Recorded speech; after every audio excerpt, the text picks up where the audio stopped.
All right, maybe a question from this end. Thank you. Thank you, Your Excellency.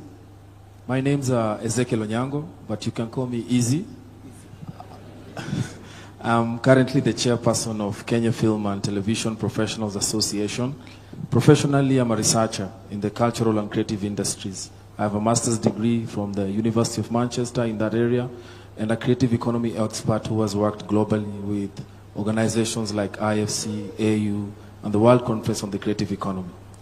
I stand before you today as someone who has worked for almost 2 decades as a film producer in Kenya and a creative economy practitioner, who was successfully managed to transition into a professional. We stand at a very critical time in our country, and the question of jobs is one that the creative economy can easily respond to. It's only the creative economy in the whole world that... Easy. Take it easy. Because I was expecting a question from you, but you've given me a lecture, which is good. Because from Manchester, it's good to get some experience. But can you make it brief? The sweet spot is always in the context, and I have learned from watching the way you have contextualized the conversation today. So I only thought it would be fair for me to put some context before my question, if you allow me, sir. Thank you. Bottom-up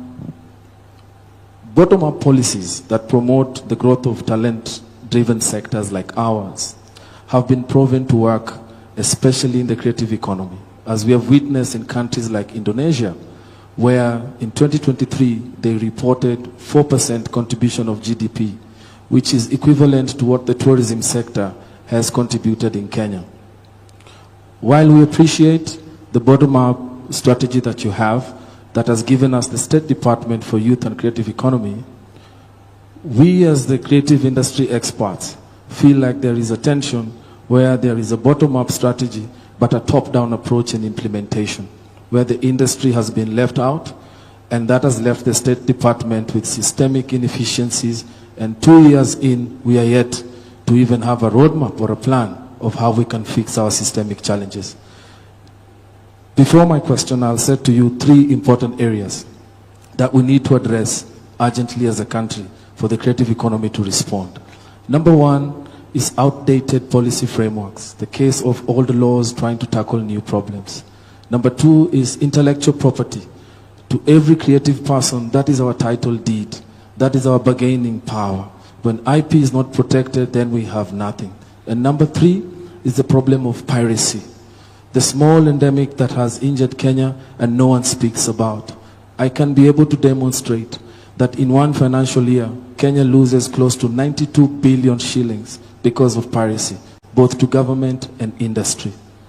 To my question, how does your administration plan, through the State Department, to resolve these issues inclusively, decisively, and set up a ground where these creative economies can grow and respond to job creation? Why I ask this question is, if we are not careful, there will come a time very soon where all the commerce that happens in the creative industry will happen overseas. Production will happen locally, consumption will happen locally, but the platforms in which we do our commerce will all be abroad. So what strategies can we put in place to ensure that creative technologies are integrated in the better plan to respond to IP challenges, the problem of piracy, and the problem of outdated policy frameworks? Thank you, sir. Thank you very much, my good friend. I don't have the people from the youth department here, but let me just mention to you that the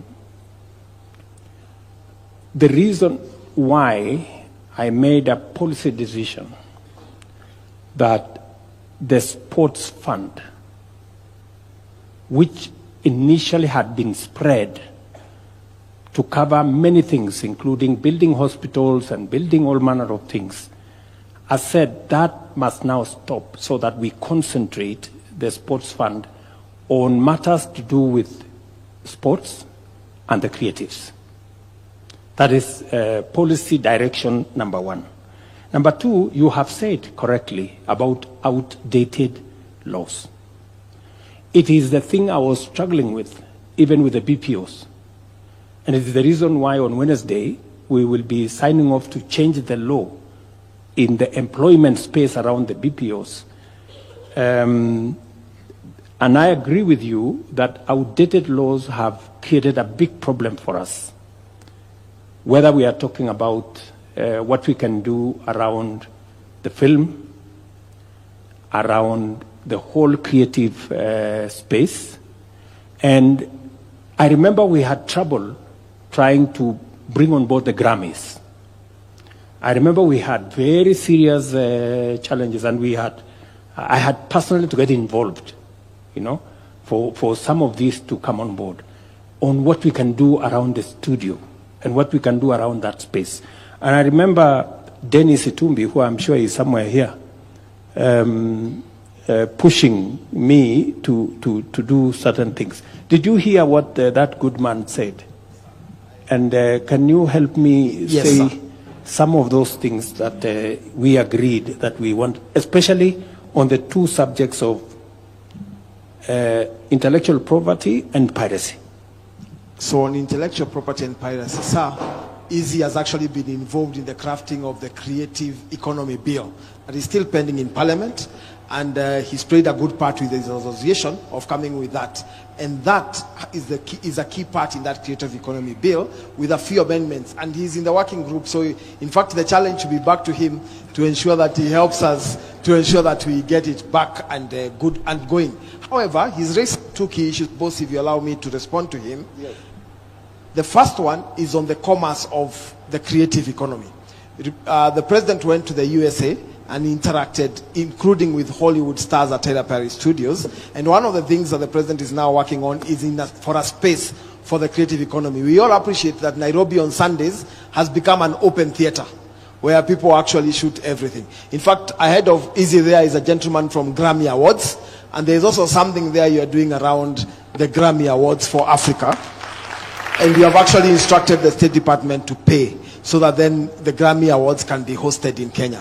There are a few things to unlock, and this gentleman has an appointment with you this week to unlock that part. So on that part of commerce, we are not only interested, but we are actively playing a part on it. Finally, the president has already given instructions, and I've written to you a letter from our Office of Creative Economy Coordination for us to begin bidding for the World Creative Economy Conference in 2027 to become the first African country to bring the world sector here, because that will unlock the entire creative economy.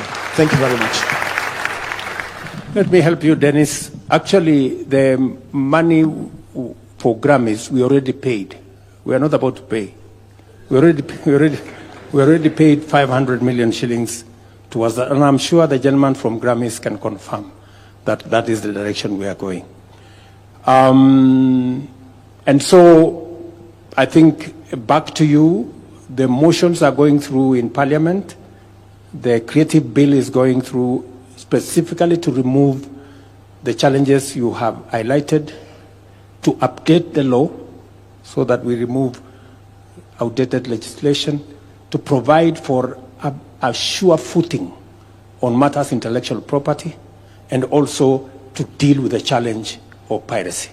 And we couldn't agree with you more. And thank you very much, Easy, for being part of the solution. By offering your knowledge and expertise to support the development of the bill, that is how we manage to solve problems. Thank you very much. Now, we got lost. We were still on Hustler Fund. We now went to, can I take another 3 questions on Hustler Fund, and then we can move to the jobs? I have a gentleman there, and then I have a lady here.